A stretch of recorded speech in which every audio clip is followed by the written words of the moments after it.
Good evening, everyone. How are we doing today? Michael Zuber, author of One Rental at a Time. And if you've been watching this channel for any length of time, you know I have this kind of internal debate, internal struggle about three important U.S. cities: Las Vegas, New York, and San Francisco. All three of these cities, for different reasons, have different real estate issues.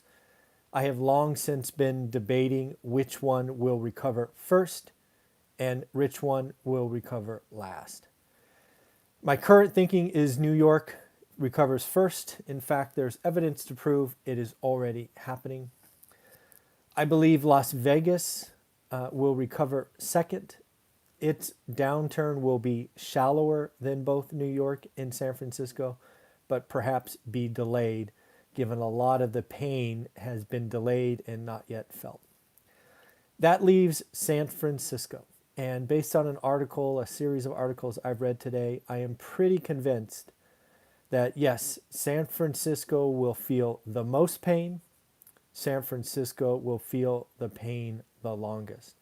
If you don't know, San Francisco is a pretty small geographical space. You know, a lot of California is kind of spread out. Even LA is spread out. But San Francisco is a pretty small regional space. And I just read an article where 89,328 households, at least that many, have left San Francisco. San Francisco has been a tech hub for a long time.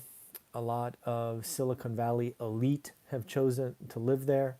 And again, at least 89,328 have left. So this is how we know that. They filed change of address forms. In San Francisco, since March, 124,131 filings have been done. Of those, 34,803 were simply movement within San Francisco, most likely moving from one apartment to a different apartment. And in reality, given what's going on today, probably upgrading their apartments. Maybe they're going to a nicer part of town. Maybe they are having one less roommate.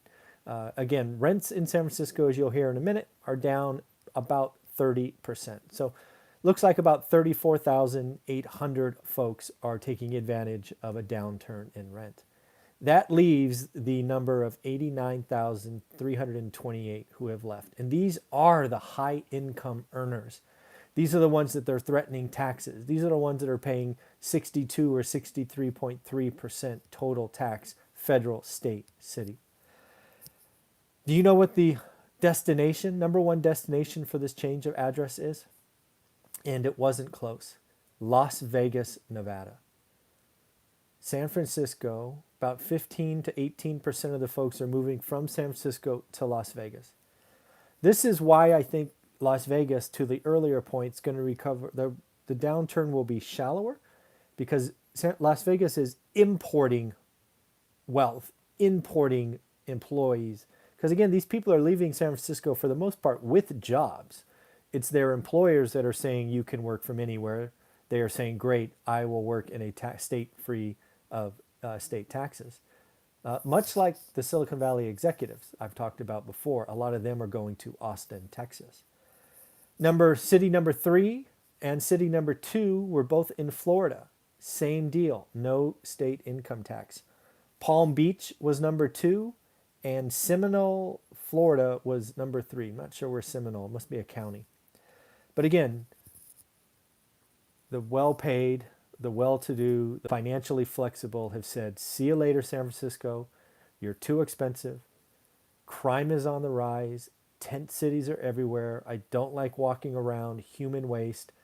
It is unsafe. I don't want to raise my kids here. Not worth it. High rent, high prices. Their offices are now empty. Again, let's not forget Pinterest. Again, a Silicon Valley tech company paid $89.5 million to break a lease for an office building in San Francisco. That's nearly $90 million to say no thank you. They broke a 10-year lease by paying $90 million, and they're telling their employees they can work elsewhere. Housing inventory. Housing inventory all over California is at record lows, not San Francisco. It's up 97% year on year.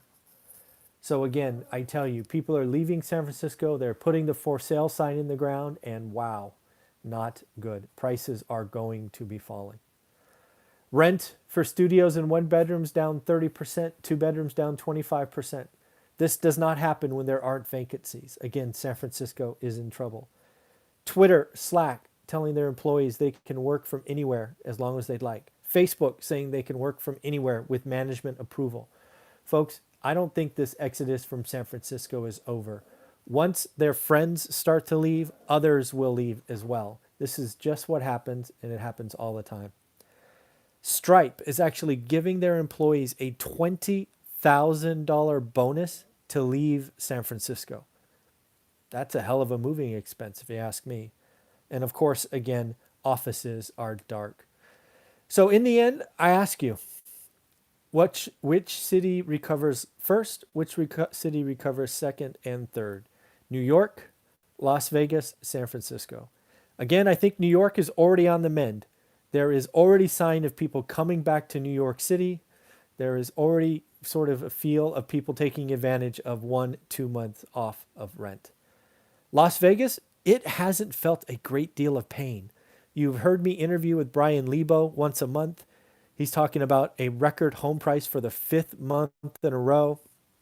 We're talking about rent collections, though, in the 87%. We're talking about 20% unemployment. So you have to imagine Vegas will have pain. It's just delayed by the CARES Act. And then you have the whopper, San Francisco. The pain is just beginning. I believe it will continue.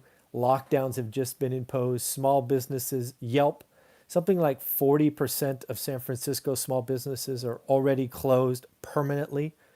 That is not good for that expensive city. Small and medium-sized business are the backbone. So I wonder, I think San Francisco is going to fall. It's going to fall hard. It is still crashing. I think San Francisco could be very much like San Francisco in the late 80s. I lived here. I was not a place you'd want to go. It was unsafe. It frankly smelled bad. I remember as a kid. So I don't know. What do you think? And again, tech's not coming back in the same way. Pinterest pays $89.5 million to leave.